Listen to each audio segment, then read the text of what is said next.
Hey everyone, my name is Rish and I help multiple e-commerce stores to scale their revenue to millions of dollars each year. And in this video, I'm going to share how you can double your sales with conversion rate optimization. Now, the conversion rate is the most underutilized way to improve your sales. Most people in the industry are talking about ROAS and blended ROAS and how to test ad creatives and ad copy to get more returns on your ad spend, which is all great. However, if you look at it this way, if you just take your conversion rate from 1% to 2%, you're actually doubling the ROAS that you have. So if you had a 3x return on ad spend, now you have a 6x or a 600% return on investment if you just take your conversion rate from 1% to 2%. Furthermore, if you take your conversion rate to 3% or 4%, you are 3xing or 4xing the ROAS that you had.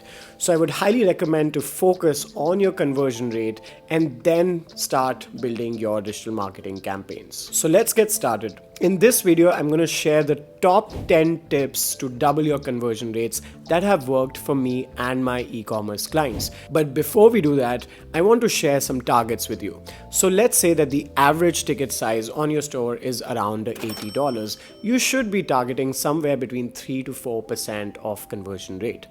Let's say that the average ticket size on your store is around $50. In this case, you should be targeting 6 to 7% conversion rate.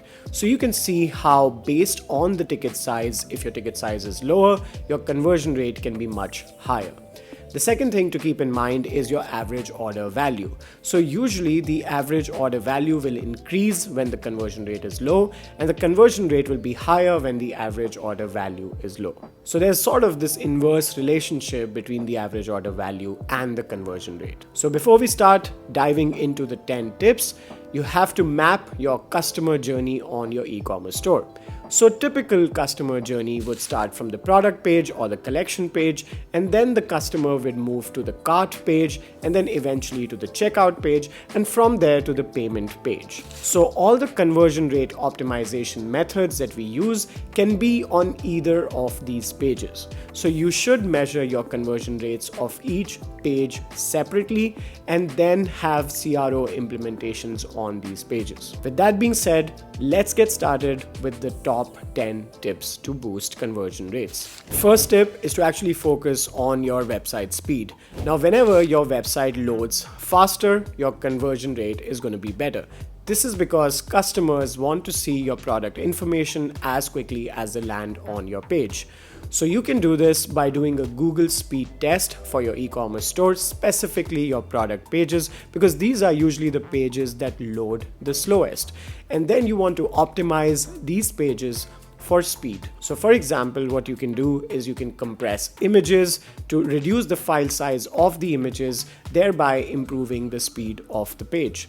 Whenever you improve the speed of your page, you'll notice that there is an increase in your conversion rate as well. The second tip is to play around with your product pricing, and we call this split testing your product prices. So let's say, for example, if you're selling a product at $99, you probably want to try testing it at $89 to see which one has a better conversion rate. Oftentimes, a better conversion rate can make up for the $9 or $10 difference in your price points. So make sure you are A/B testing or split testing your price points. There are two ways that you can do this. You can either do this by showing two versions of the product pages to the audience. So you can show one version to 50% of the audience and another version with a higher pricing or a lower pricing variation to the rest of the audience. And then you can measure the conversion rates and see which ones work better. The tool that I use for my clients to do this is called Google Optimize, and that's a tool where you can set up these A/B tests to run on your store. The third tip to improve conversion rates is to add a before price or a was price to your product. So let's say if you're selling a product at $99, you can say before this was $159, and you can see this on Amazon a lot because this has a reference that the user can refer to, which is a higher price point, and the user feels that they're getting a discount on the product. This is an experiment that you can try and test out the different price points to see which one converts the best for you. The fourth tip to improve conversion rates is to showcase product reviews. Now, product reviews typically can be text-based or visual reviews. If you have a product that is a more visual product, then you want to have more photo-based reviews or video-based reviews. It also helps if you have social proof, for example, Instagram posts or Facebook posts of people reviewing your product, and then showcase them on your product page. The fifth tip is to provide free shipping. So typically, if you're an e-commerce store, remember that users do not like to pay for shipping. They like to pay for your product, but not for shipping. So you want to keep a threshold beyond which all orders will get free shipping, and this will definitely improve your conversion rate as well. The sixth tip is to use buy now, pay later apps. Something like AfterPay can be integrated to your store. This allows people to make a purchase and then pay in installments later. This is great because people don't have to commit to a payment upfront, and this improves the conversion rate on your store. So that brings us to the seventh tip, which is to provide multiple payment options during checkout.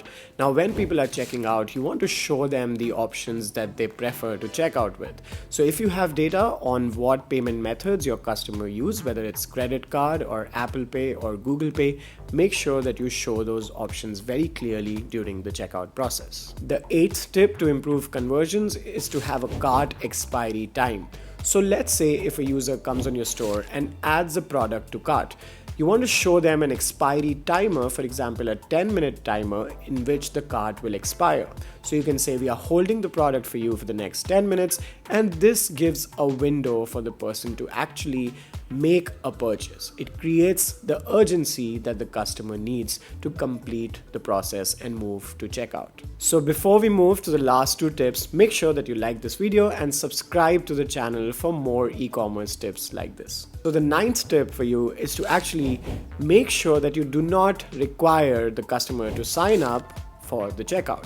So a lot of websites might need the customers to create an account before they make a payment, and this actually reduces the conversion rate on your store. So you want to make sure that you have the option of checking out as a guest enabled on your e-commerce store. And finally, the last tip, tip number 10, is to have a clear and extended returns policy. So most e-commerce store will offer a 30-day returns, and if you see that your competitors are mostly offering a 30 days returns, what you can try is actually offer 60-day returns or even 90-day returns if you can do that. And this gives a differentiator and also helps the user make the decision to actually buy from your store. Now, those are the 10 tips that you can use to boost the conversion rate on your e-commerce store, and this is by far the most underrated and underutilized way to double the sales on your store. So try out those tips. If you have other tips for boosting the conversion rates for e-commerce stores, make sure you leave them in the comments below and share it with the community. I hope you enjoyed the video, and I'll see you in the next one. Ciao.